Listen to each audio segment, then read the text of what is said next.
Well, welcome to Pre-Snap Look. Joe, this is week 4. I can't believe that they haven't jerked us off the air thus far. But, we made it to week 4. And Bruce Badgley, Joe Santaliquito, my cohort in crime. Joe, why don't you introduce our very special guest that we've got this week? Yeah, and Abdul's making history. Abdul's our first player that we're having on Pre-Snap Look. First off, congratulations, Abdul, on a very huge victory. LaSalle coming off a 13-8 victory over IMHOTEP Charter this past Saturday. And he had a hell of a game. I had you for 12 tackles. You probably had even more than that. At times, I thought there was 4 or 5 Abdul Carters on the field because he seemed to be all over the place. But he's a special young man who's committed to Penn State. And as I found out walking next to him Saturday, sneaky large, a lot larger than I thought. So I will let Abdul take it away with the importance of the victory, what it means to LaSalle. Well, walking into practice today, I can already feel the confidence we have from winning that game. This is being that game, the grit we showed, the energy we showed, and we just wanted it more. We came out with the W. Yeah, I can agree that you kind of wanted it more there, especially in the fourth quarter. It seemed like on defense you locked it down, and boy, that last drive on offense where you just kind of ground it all the way, down to the field there. I was on the sidelines and Joe was up in the booth there, so we were both at the game. What was it like on the sidelines that fourth quarter? As it was really come down. You guys were behind. And you really needed that fourth quarter drive to win the game. What was it like on the sideline? I think it felt really tense. We couldn't make a mistake and fumble up this game. So it was just really tense, making sure everybody was tight, everybody was doing their job, and that's what we did. Abdul, this was big because this was, again, you beat a powerhouse team. Real great. They're a very good football team. There was a number of players on that field on Saturday morning or Saturday afternoon that will be playing, certainly Saturdays on national TV in college football and quite possibly playing on Sundays. I think maybe we're talking to one. And the thing that I liked is again, and I'm going to put it on you now. I mean, I already let Coach Steinmetz know. He's not crazy about it, but for the first time, Bruce, in about 4 years, St. Joe's has been unseated as the #1 team in the area. And I mean the area. I mean Southeast PA and South Jersey, including the area. And I'll do one guess. What team has unseated St. Joe's Prep as the #1 team in the area? And that'll be LaSalle College High School. I'm sorry? LaSalle College High School. That would be correct. That would be correct. The thing that I was impressed by was that it was not exactly your best game you guys played in Saturday, but you still found a way to beat a very, very good football team. Talk about the importance of winning when you're not at your best. I think that's going to play a key role, later in the season, because, of course, through every season, you're going to go through adversity. And, what's going to carry you and take you to the next level? And we got this saying on our team, so what, now what? Something goes bad, okay, let's go to the next play and fix our mistakes, and let's get better. So what, now what? I like that. I like saying. That a lot. The other thing, too, is right now, how well do you think you guys are playing, in your opinion? I know it was kind of interesting. You were happy you guys won, but I spoke to you. I spoke to Sam Brown, Bruce Sam Brown, the Rutgers bound. I call him a power back because I don't know if I would define Sam as a running back because Abdul has to deal with him every day. I define Sam as a power back because he's either going to run by you or he's going to run through you, and that's power. And I'll be blunt with you right now. I mean, St. Joe's Prep is coming off a loss against a very good team in Milton High School from Georgia. But it's a team that St. Joe's Prep was in a position to win. They didn't. It's a growing St. Joe's Prep team, but it's still a very good team. And you have a LaSalle team here that beat an IMHOTEP team that knocked out, again, Pittsburgh Central Catholic and DeMatha, Maryland powerhouse DeMatha. And LaSalle basically put the clamps down on these guys. You guys were giving up a lot of size up front because I know IMHOTEP is huge, certainly huge on their offensive line. Is this the start, Abdul? Is this the start of something even larger for LaSalle this season? I believe so. And I've been talking to all the seniors on my team. I think out of my past 4 years, I think this year, it's that 1 year, like it's our best opportunity. We got to take advantage of it. It's just seemed like this is something the seniors on this team, and Abdul will certainly, if we can talk about this. These guys have never beaten Bruce. These guys have never beaten St. Joe's Pratt. Yeah. No. And I know it's big on the list. Now I know you got to take it the proverbial one game at a time and things. Is it difficult sometimes to turn around and keep that focus like that? Talk about the challenges there of facing or having that team, we'll just say, lurk out there in the woods. It's tough because that's the game we really want to win, but we gotta take it 1 week at a time. And you don't want to bite more you can chew, so just take it 1 week at a time. We'll get there, and when the time comes, we'll be ready. You have a very interesting just scheduling. Some games you're playing on Friday night, some you're playing on Saturday afternoon, and then some you're playing on Saturday night. So first off, I'd like to have you say, what's your preference? And second of all, how challenging is that to really not have that, week by week by week, routine, to get ready to play a football game? Oh, well, I'll prefer a Friday night game, get that Saturday and Sunday to recover. But I think my head coach, was giving us a really tough schedule. He knew that this would be a really good football team this year. And I think he wants us to be battle tested for later challenges later in the season during the playoffs that we try to make a strong playoff run. Yeah, and especially, nowadays, it's like you can't almost really prepare because you don't know of, look, heaven forbid, there's external factors that nobody can control that adjust the schedule. That's pretty prevalent, across the state in that. So really, not having a set routine like that, I think can be pretty advantageous. Joe, you have a final question there for Abdul?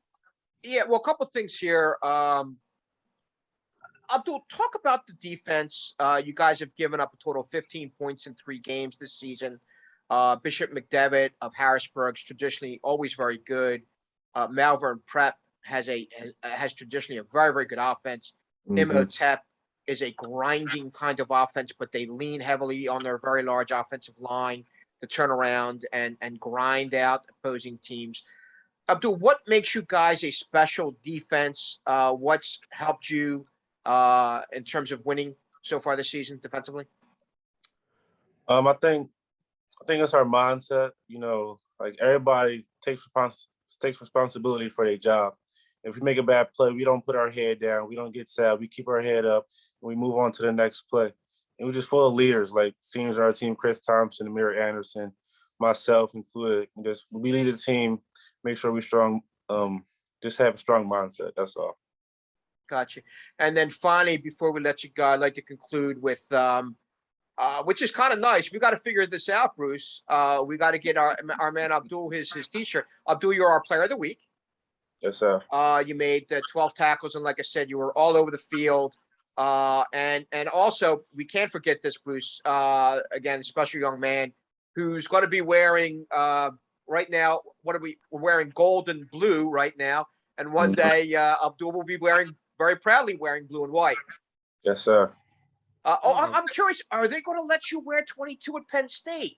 The reason why I ask is this: 22 was worn by the great John Cappelletti, the only Heisman Trophy winner in Penn State history. Now, I believe 22 has been worn since.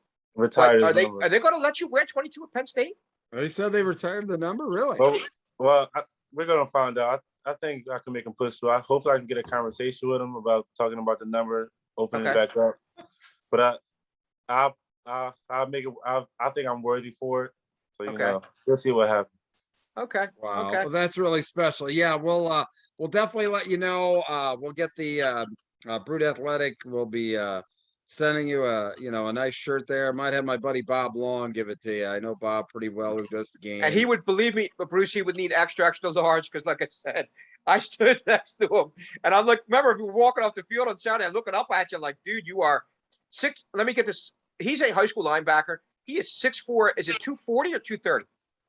230, 230, 235. That's Bruce. That's the size of an NFL linebacker. Yeah, that's pretty incredible. Well, look, it's been an absolute pleasure to talk with you tonight, especially after Joe and I had the opportunity to really watch the game there. Just best of luck the rest of the year. I know I'll be following close because I follow all my buddy Bob Long stuff, and he does the game. So, I'll be following along with you guys, as I'm sure Joe will. Yeah. And listen, Abdul, I'll see you in a couple weeks at where against who. Yes, sir. All right, man. Thanks a lot. We'll see you later. No problem. Thank y'all. Take care. Okay. Thanks, Abdul. See you. Bye. Pretty special kid. Yeah, he is. He really highly intelligent. He was all over the field. He was fantastic to watch. And Bruce, you were saying before we got on, you asked me, does he wear 22? I said, yeah, that was him. That was him because he was all over the field. He is a one-man wrecking crew, but he did get a lot of help on Saturday. And LaSalle came up big in big situations, as we saw. Again, you were there, I was there, as we saw on Saturday. And that's going to be a very, very interesting game against St. Joe's Prep. The game, again, is marked down for October 2nd at Franklin Field. So it's got to be they're going to get, I could see them getting 6, 7, 8,000 people there at that game that day. That's going to be a very, very fun game to be a part of, a fun game to watch. So, let's see where it goes. Prep is coming off that loss. Prep has some things. Prep's got a tough game this week. Yeah, they do. Yeah, they do. And I will be there for Gonzaga, and I believe that is Friday night. Gonzaga from DC, that is Friday night at Franklin Field. So I'll be there for that. And then the next day, Archbishop Wood against, I believe, Malvern Prep. And that's also at Franklin Field the next day, Saturday afternoon. Correct. So, I feel like maybe they'll allow me to have a cot. I can get a cot down there at Franklin Field and hang out because I'll be going right back to the historic venue where a lot of great football has been played, and a lot of great football is going to be played this fall with the amount of high school games that Franklin Field will be hosting. Yeah, that's amazing because the history there, of the Eagles won the 1960 championship there, didn't they? Yes, they did. I believe the day after Christmas. I think it was December 26, 1960.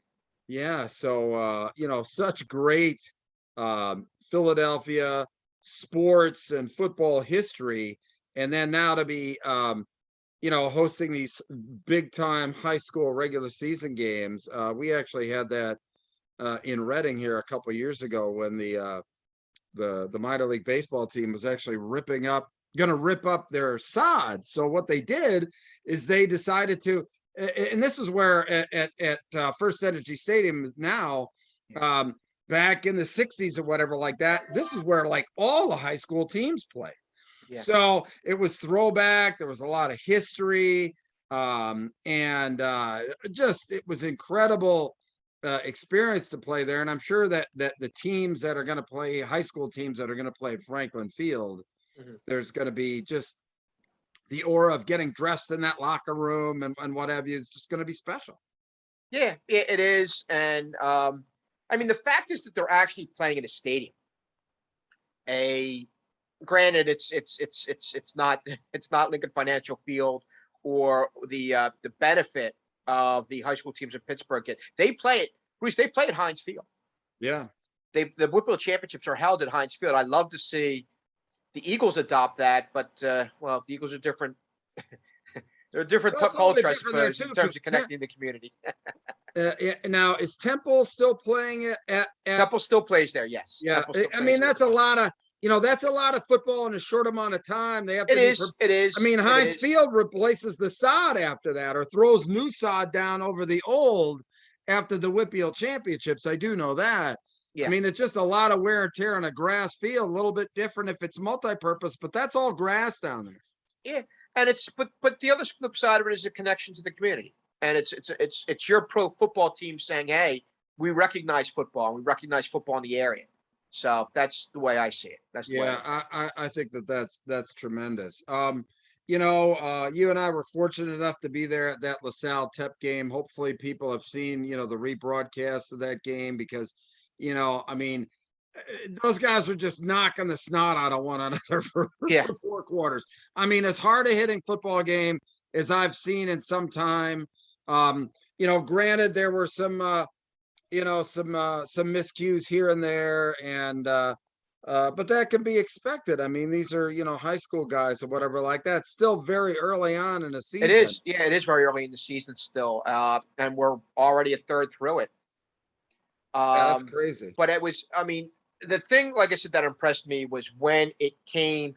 Again, you saw what I saw, and IMHOTEP wears teams down. They got a huge offensive line. They got an offensive tackle that's going to Rutgers. They have, I mean, Eni White was going both ways. The very incredibly talented defensive end, who's the #1 edge rusher in the nation, and deservedly so because you saw what I saw on Saturday, and I've seen Eni now twice, and when 6 is on the field, because LaSalle was running away from him, and but the other side of it, and again the problems that they're going to have is that on the other side of Eni White is Keon Wiley, the defensive end who's going to Penn State out of IMHOTEP charter. So if you're not going to get one, you're certainly going to get the other. And I saw Eni play some offense as a tight end. But I think what happened in that game, and it was Sam Brown that brought it up. I mean, we have a lot of one platoon players. We don't go a two-way system, or a lot of our guys don't go two-way system. But IMHOTEP charter does, and that began to surface at that tail end of the game, where again you see LaSalle leaning on them, and holes beginning to open that weren't there early in the game. You saw IMHOTEP start to wear down a little bit, but I also believe that game was as beneficial to IMHOTEP as it was to LaSalle winning. It was beneficial to IMHOTEP because, as Coach Devin Johnson put it very succinctly and very directly after that game, we needed this because it's going to show us what we need to do, what we need to overcome. And I'd rather have my guys go through this pain right now, the pain of losing a game they could have won. And Bruce, we both know IMHOTEP could have won that game. I'd rather have my guys like feel I talked now. about it. It was a fourth quarter pressure pack drive by grounded out, pressure pack drive by LaSalle, that put them in front. And still, IMHOTEP had their chances. But how about like that? Here's something else too. If you remember how LaSalle got the go-ahead score, LaSalle got the go-ahead score because they had a wide receiver uncovered in the red zone. Yeah. Where it was a mistake. Now, hey, LaSalle was smart enough to pick it up.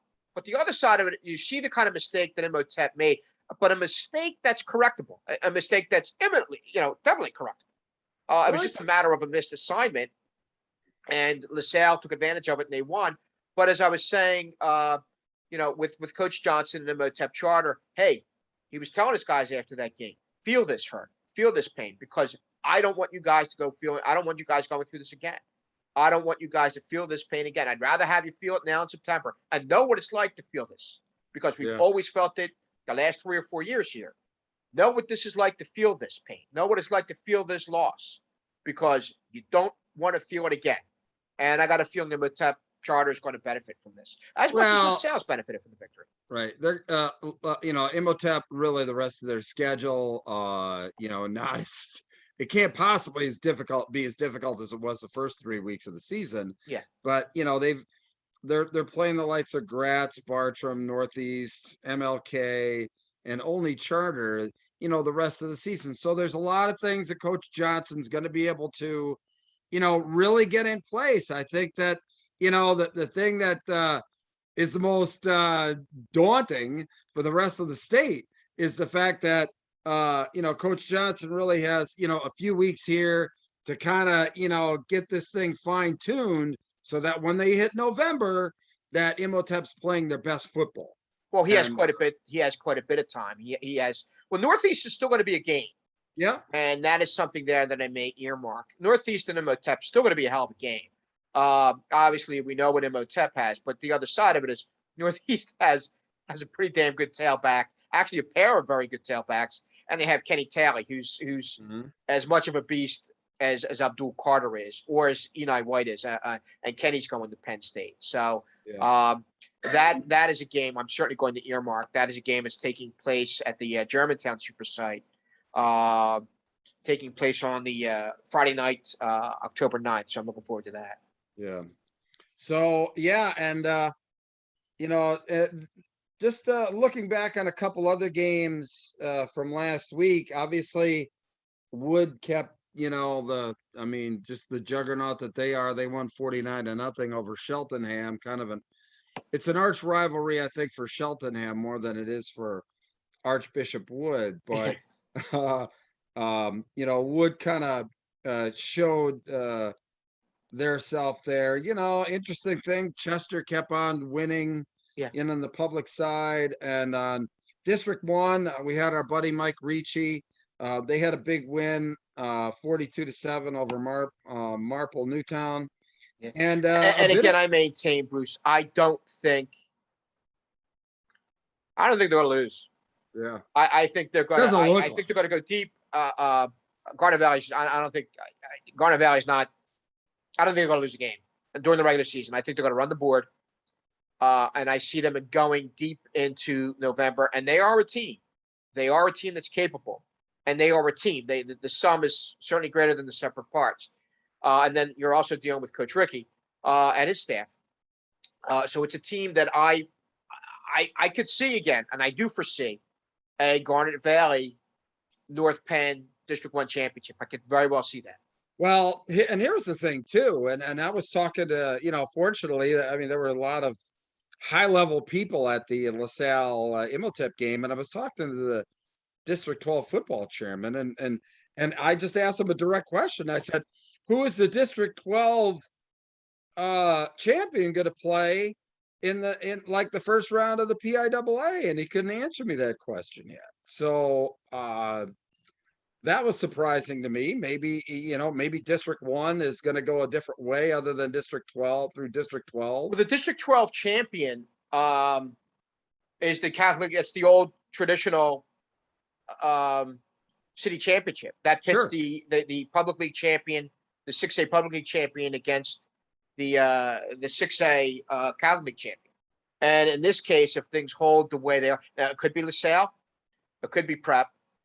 They're certainly going to be in the running, and it could be Wood. I'm not going to rule out Wood either. Wood's, yeah. You're dealing with a 300 monster there. And Wood, by the way, people forget, Wood is a 6A. Now, Wood traditionally has been a 5A.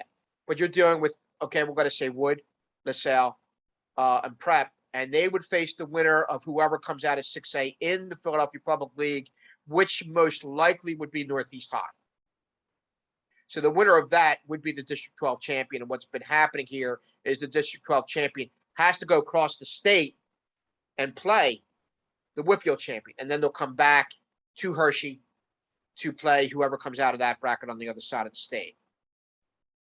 Well, it's going to be interesting to see how it all shakes out. It's just, for District 1's, benefit. If the District 1 champ doesn't have to go through the District 12 champ, that's fantastic. But usually at this point in the week, we name our player of the week, but you've already done that with, Abdul Carter, and I can't think of anybody better. He, quite honestly, he's really the one that kind of kept that IMHOTEP ground game, in check. He was just all over the place. It was incredible. Yeah, and I also have to mention, again, we may be having a completely different conversation if now I'm not saying IMHOTEP wins that game, But I'm saying though, it's a different, possibly be a different game if IMHOTEP sophomore tailback Trey McLeod's on the field in the end. Remember, Trey went down. Trey McLeod is the sophomore tailback that had IMHOTEP's one lone score. I believe I had him 8 or 9 carries for 67 yards, rushing for better than 6 yards a carry. And he's explosive. He's fast. He had an injury that took him out of that game. But you notice, though, Bruce, when he went out, the IMHOTEP offense went out. The IMHOTEP offense short-circuited. So there was, yeah, well, like I said, we'll see how things go moving forward. But that was an interesting twist in that game. And again, I'm not saying LaSalle loses that game if Trey McLeod remains in there and stays and is healthy. I'm just saying it could possibly be different. There was a possibility that IMHOTEP could have come back and won that game. I mean, in the end, we saw them. They were a one-dimensional offense that really there was no surprise. Let's lean on our. Well, they started running a lot of wildcat too. Yeah, I mean, yeah, not even trying to throw the ball. That was it. So, and again, they're going to do some growing too. The IMHOTEP offense is going to grow and they're going to mature. And again, I think they're going to add some more dimensions probably a month from now, which is going to make them even more lethal. Well, let's talk about some of the games that are coming up this week. Get your thoughts on that, and I've got some thoughts on them. Let's talk about the game you are going to be at. Gonzaga Prep and St. Joe Prep. What do you think about that one? I don't know much about Gonzaga. I do know for Prep to play them, they're a very good football team. What I did hear from the Prep loss was Prep was in a position to win that game. And I'm going to say this. I think Prep, it was more on Prep losing that game than anything Milton did to win that game. Prep made mistakes. There was some penalties there where Prep killed itself. So this was some growing, and I think it's a Prep team that we had Prep coach Tim Roken on a couple weeks ago, and he admitted that there's going to be some growing here that needs to be done. So that's now's the time to do it, not in November. Yeah, and they're still developing. Oh, they're going to be there. They will be there, and this is one of two. Well, let's see, because like I said, you can't rule out Wood, which makes it interesting in pastures. That broke up also, by the way. The Prep loss stopped. They had an 18-game winning streak. Prep had not lost a game since early 2019. Yeah, and then they reeled off, I believe, 11 straight, and then the first 6 last year, which is 17, and then their season opener this year, which made it 18. So that loss ended their 18-game winning streak. And there's a handful of juniors and seniors that go back that were on that team. I know Josiah Trotter. I mean, Josiah, I believe, was he was a freshman on that team, that 2019 team. Yes, so, correct, exactly. I remember that. He knows, and I'm sure Coach Roken may have done the same thing that Coach Johnson did when his team lost. Hey, know what this feeling's like. Know what you guys are going to go through, because here's the other kicker is that it doesn't get any easier for Prep, because they go Gonzaga, and then let's take a look here at what may be ahead for St. Joe's Prep. They go Gonzaga, and I know they have LaSalle. As a matter of fact, yeah, that's just it. They'll have a week off. They'll have a week off, and it's something that Coach Infante started a while ago. So they'll have that week off before they begin their Catholic League season. And then they go to Middletown, which will be a nationally televised game, I understand, on ESPN, or one of the ESPNU. And that'll take place, I believe, on a Friday night. Well, as a matter of fact, I can even have everything in front of me here. Yeah, it's a Friday night. That'll be a nationally televised game on ESPN at 5:00. And that'll be the week after they play LaSalle. So, I mean, they lose 28-21 to Milton. I don't know much about Gonzaga, but it's a team that could, I mean, they don't, LaSalle or St. Joe's Prep, they don't play Little Sisters of the Poor. They play teams that they know are capable of beating them. So we're dealing with here Milton that they lost to. Gonzaga's a tough team that's going to give them some problems, and they could lose to Gonzaga too. And then after that, they have and then after that they have LaSalle. Then after that, Middleton from Delaware. So we're talking 1, 2, 3, 4. We're talking the possibility of 4 tough games, and we're talking the possibility. I don't think it's going to happen. We're talking the possibility of St. Joe's Prep starting the season 1-4. I say possibility. Do I think it's going to happen? No, I don't think it's going to happen. They're going to beat one of these teams. They're going to. It's too talented a team, too well coached of a team. But this was something, maybe something good that happened to St. Joe's Prep and how they lost, because from what I understand, they lost. It wasn't so much again anything Milton did. They may have lost for the things that St. Joe's Prep didn't do. Yeah, correct. I would agree. What do you think about Wood and Malvern Prep, which is another big game, this weekend? Well, I think Wood's just, I mean, they have those bookends. Gardner and right now I'm at a loss there. The young man that I covered 2 weeks ago, that's with that plays for Archbishop Wood. They have bookend defensive ends who are, and this is actually a high compliment to them. They are, Eni White and Keon Wiley are not only the 2 best defensive ends in the area, they're the two of the best defensive ends in the state, and arguably, you don't get defensive ends like that, arguably, in the country. So you're dealing with that, but what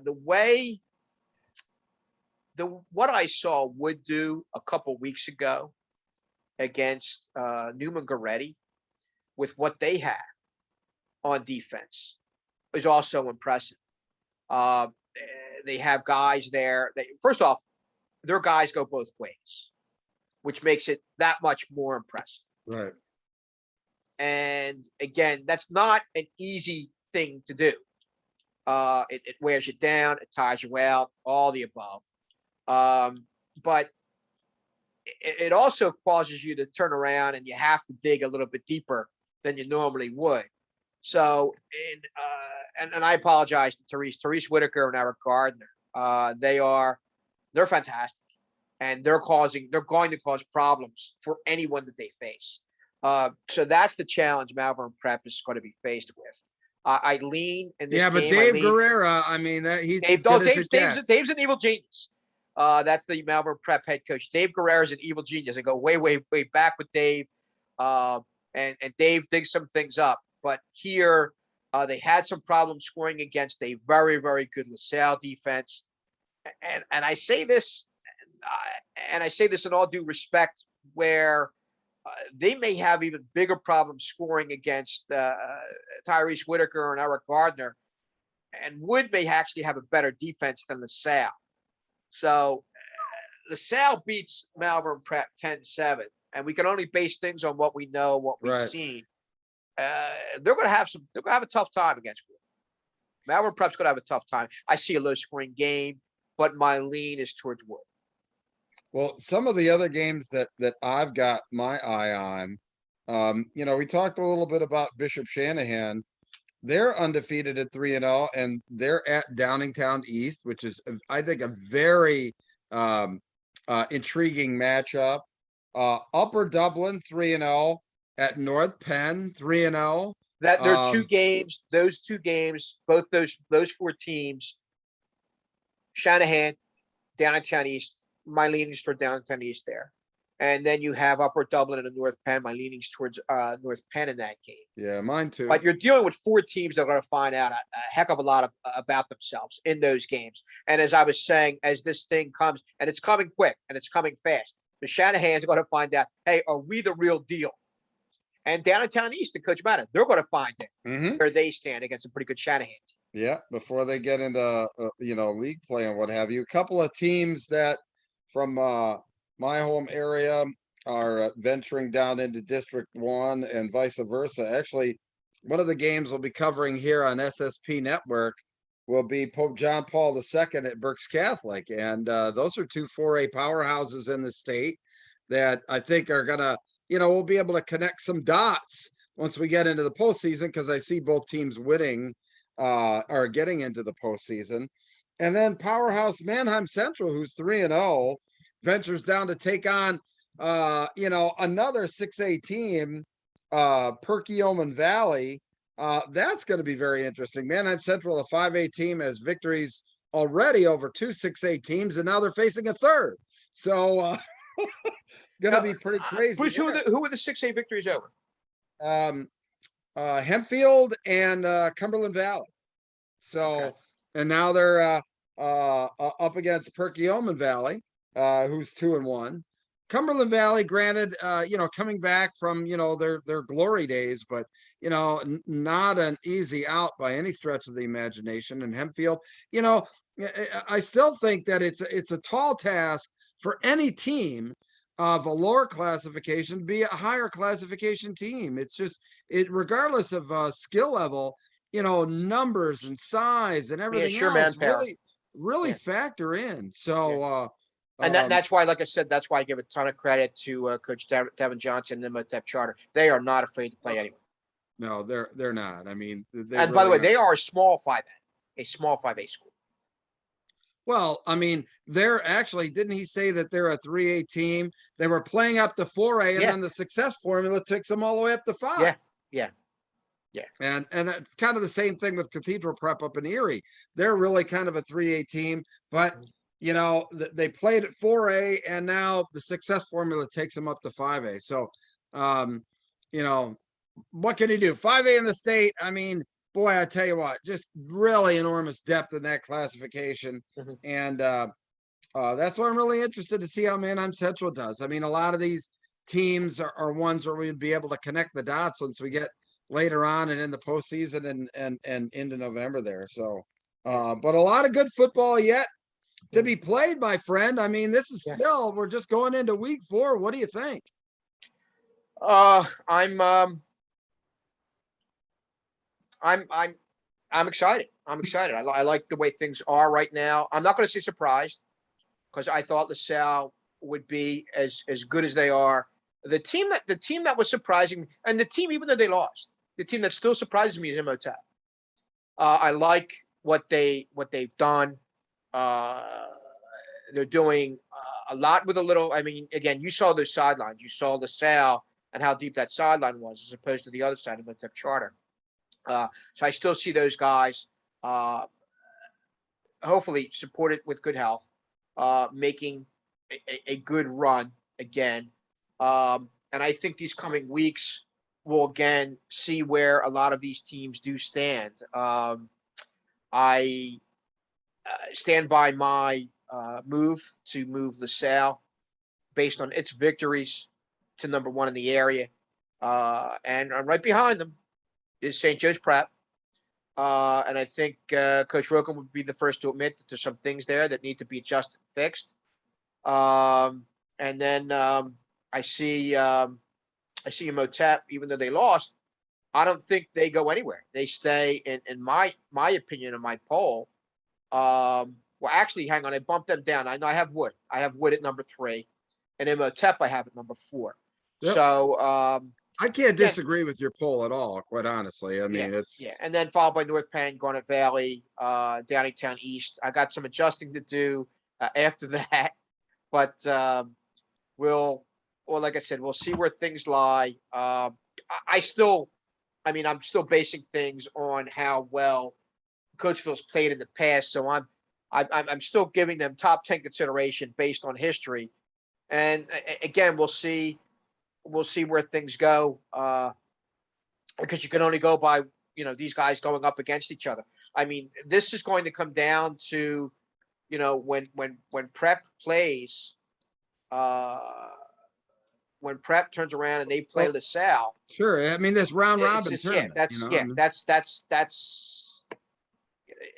I'm not going to say it's the season, because I think again there's that strong possibility that those two teams will be playing each other again. But again, the hidden factor is Wood, because if Wood gets a little bit of a little bit more of an offense, because they certainly have a hell of a defense. They get a little bit more of an offense. They're going to be Well, they that scored much more. 49 They're going to be that points much more of a last factor. week. So I mean, no one's getting any breaks here. And even Yeah. as I'm looking down at prep schedule, let's go a step further. I mean, it's a new offense. It's a new quarterback there that who's learning and growing.